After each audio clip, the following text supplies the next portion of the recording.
teman-teman, perkenalkan nama saya Al-Makfira Nurul Fikri. Saya atas nama Nurwildana S. Nama saya Andi Syarla Nur Asila. Nama saya Aswar. Nama saya Siti Nur Aisyah. Selanjutnya, selamat menyaksikan video pemaparan dari kami. Bismillahirrahmanirrahim. Baiklah, di sini kami akan membahas mengenai materi pertama, yakni evolusi perkembangan kewirausahaan.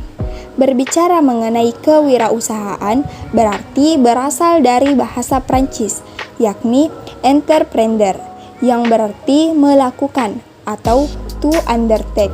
Dengan demikian, wirausahawan bisa diartikan sebagai seseorang yang melakukan kegiatan, mengorganisir dan mengatur. Selanjutnya, jika melacak jejak sejarah istilah kewirausahaan, berarti kita harus flashback kembali ke abad 18 di Prancis, di mana seorang ekonom bernama Richard Cantillon menghubungkan suatu kegiatan yang mengandung resiko dalam ekonomi dengan wirausahawan. Selain itu, praktek kewirausahaan juga bisa dilacak di Inggris. Selama periode yang sama, revolusi industri telah terjadi di mana para wirausahaan memainkan peranan yang penting dalam mengambil resiko dan mentransformasikan berbagai sumber daya yang ada. Saat ini, seorang wirausahawan dipandang sebagai inovator atau seorang pembangun yang mengenal dan menangkap kesempatan, merubah kesempatan-kesempatan tersebut menjadi sebuah gagasan yang layak untuk dilaksanakan dan akan mempunyai pasar, memperoleh nilai tambah, usaha, uang, ataupun keterampilan setiap waktu. Seorang wirausahawan menjadi resiko dari pasar yang kompetitif sebagai pendorong untuk melaksanakan gagasan-gagasannya dan akan memperoleh imbalan dari usaha tersebut. Apapun kegiatan tertentu yang dilakukan oleh para wirausahawan saat ini, mereka telah dipandang sebagai pahlawan terwujudnya suatu perusahaan yang bebas. Banyak di antara mereka menggunakan inovasi dan kreativitas untuk membangun perusahaan besar. Banyak orang yang menganggap para wirausahawan sebagai pioner yang bergerak di garis terdepan bisnis. Pembahasan kedua membahas mengenai mitos mengenai wirausahawan. Selama ini, di masyarakat telah muncul berbagai mitos mengenai wirausahawan. Berikut ini merupakan 10 mitos yang paling sering muncul di masyarakat mengenai wirausahawan. Mitos pertama, wirausahawan merupakan orang yang cenderung bertindak dan bukan pemikir.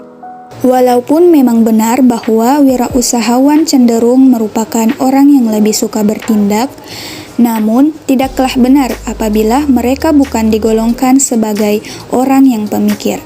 Sebagai contoh, sekarang ini lebih disukai business plan yang jelas dan juga lengkap, yang menunjukkan bahwa wirausaha juga dituntut untuk berpikir. Bagi wirausaha, berpikir sama pentingnya dengan kecenderungan mereka untuk bertindak. Mitos kedua, kewirausahaan merupakan bakat yang dibawa seseorang sejak lahir. Selama ini, banyak pihak yang lebih percaya bahwa kewirausahaan tidak bisa diajarkan ataupun dipelajari. Sudah sejak lama masyarakat percaya bahwa ciri-ciri kewirausahaan dalam diri seseorang merupakan bakat bawaan yang dibawa sejak lahir. Ciri-ciri ini misalnya mencakup agresivitas, berinisiatif, bersemangat, bersedia menanggung risiko, memiliki kemampuan analisis yang baik, dan terampil dalam membangun hubungan dengan orang lain. Mitos ketiga, wirausahawan mesti merupakan penemu hal baru atau inventor. Pemikiran bahwa wirausahawan selalu merupakan penemu hal baru atau inventor Ini muncul karena kesalahpahaman. Memang dalam kenyataan cukup banyak penemu yang kemudian menjadi wirausahawan. Tetapi juga kenyataan menunjukkan bahwa banyak wirausahawan yang bukan penemu hal-hal baru. Mitos keempat, wirausahawan cenderung gagal di sekolah maupun dalam pergaulan sosial. Pandangan bahwa wirausahawan cenderung gagal di sekolah maupun dalam pergaulan sosial terjadi karena beberapa individu pengusaha ternyata berhasil mengembangkan perusahaan yang sukses setelah mengalami dropout dari sekolah ataupun setelah berhenti menjadi karyawan. Mitos kelima, wirausahawan dipandang memiliki ciri-ciri tertentu. Banyak tulisan dalam buku maupun artikel mengenai kewirausahaan yang memuat daftar ciri-ciri wirausahawan yang berhasil. Ciri-ciri ini seringkali tidak diperiksa keabsahannya, cenderung dihasilkan dari penelitian terhadap kasus-kasus tertentu dan seringkali tidak dilakukan dengan membandingkannya terhadap ciri-ciri orang yang bukan wirausahawan. Mitos keenam, wirausahawan hanya tertarik pada uang. Perlu diakui bahwa sebuah perusahaan membutuhkan modal atau uang agar bisa bertahan hidup. Memang benar banyak perusahaan yang gagal karena kondisi keuangannya tidak sehat, tetapi kenyataan menunjukkan bahwa ketersediaan modal atau uang belum tentu bisa mencegah kebangkrutan sebuah perusahaan. Mitos ketujuh, keberhasilan wirausahawan tergantung pada nasib baik atau kemujuran. Berada di tempat yang tepat pada saat yang tepat memang merupakan keuntungan bagi seseorang. Tetapi kemujuran baru akan terwujud apabila persiapan seseorang sesuai dengan peluang yang ia hadapi. Mitos ke-8, ketidaktahuan merupakan berkah bagi wirausahawan. Seringkali dikatakan bahwa terlalu banyak perencanaan maupun evaluasi justru akan membawa masalah, yaitu membuat kita menjadi memiliki keraguan untuk bertindak sehingga menjadi lumpuh karena malas bergerak. Mitos ke-9, lebih banyak wirausahawan yang gagal daripada yang berhasil. Memang benar kebanyakan wirausahawan berulang kali mengalami kegagalan sebelum mampu mencapai keberhasilan. Kegagalan memang memberikan banyak pelajaran kepada orang yang bersedia belajar dari pengalaman tersebut, dan ternyata kegagalan seringkali mampu membawa seseorang pada keberhasilan. Mitos ke-10, wirausahawan adalah pengusaha bersifat untung-untungan. Banyak pihak yang melihat wirausahawan seakan-akan merupakan pengusaha yang perilakunya sangat untung-untungan. Kenyataan di lapangan memperlihatkan bahwa wirausahawan biasanya memiliki jenis kegiatan, risiko yang sedang, ataupun risiko yang bisa dihitung. Selanjutnya, pembahasan ketiga, pendekatan kewirausahaan. Ada pandangan makro. Nah, pandangan makro ini terhadap kewirausahaan menunjukkan adanya sejumlah faktor yang berkaitan dengan sukses atau gagalnya usaha yang dijalankan oleh seorang wirausahawan. Nah, faktor-faktor ini mencakup berbagai proses dari luar, eksternal, yang seringkali berada di luar kendali seorang wirausahawan. Nah, dalam pandangan bersifat makro ini terdapat 3 pendekatan. Di antaranya ada pendekatan lingkungan, pendekatan keuangan, sampai pendekatan perpindahan. Pendekatan atau cara pandang yang pertama ini berkaitan dengan berbagai faktor dari luar yang berpengaruh terhadap pola hidup seseorang sehingga menyebabkan dia memiliki potensi ataupun tidak memiliki potensi untuk menjadi seorang wirausahawan. Nah, kedua, pendekatan keuangan ini memfokuskan perhatian pada proses penanaman dan menumbuhkan modal atau uang. Selanjutnya, yang ketiga, pendekatan perpindahan. Nah, pendekatan perpindahan ini ada 3 jenis penyebab utama yang menyebabkan sekelompok orang terdorong untuk berpindah kegiatan, dan ketiga jenis aspek pendorong tersebut menggambarkan pola pemikiran yang mewarnai pendekatan ini. Ada faktor politik, faktor budaya, hingga faktor ekonomi. Selanjutnya yang kedua yaitu pandangan mikro.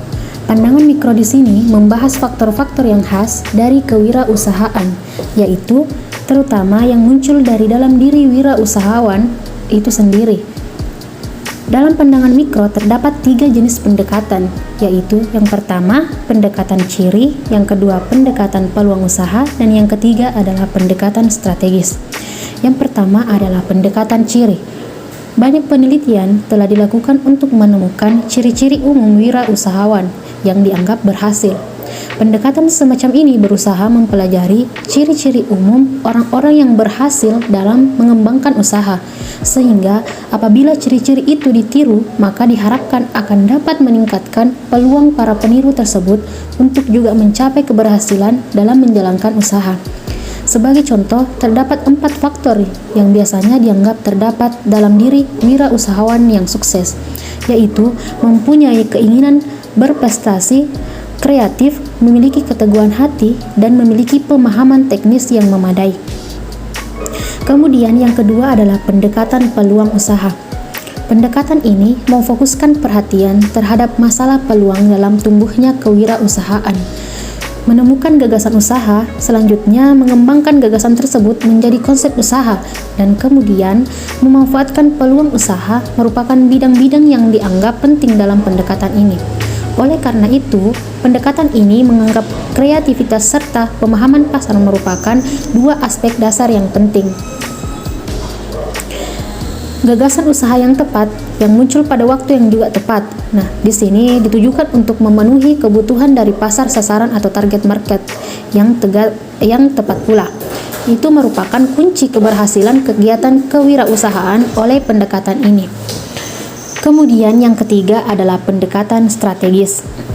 Pendekatan ini menekankan peran penting proses perencanaan dalam pengembangan usaha yang sukses.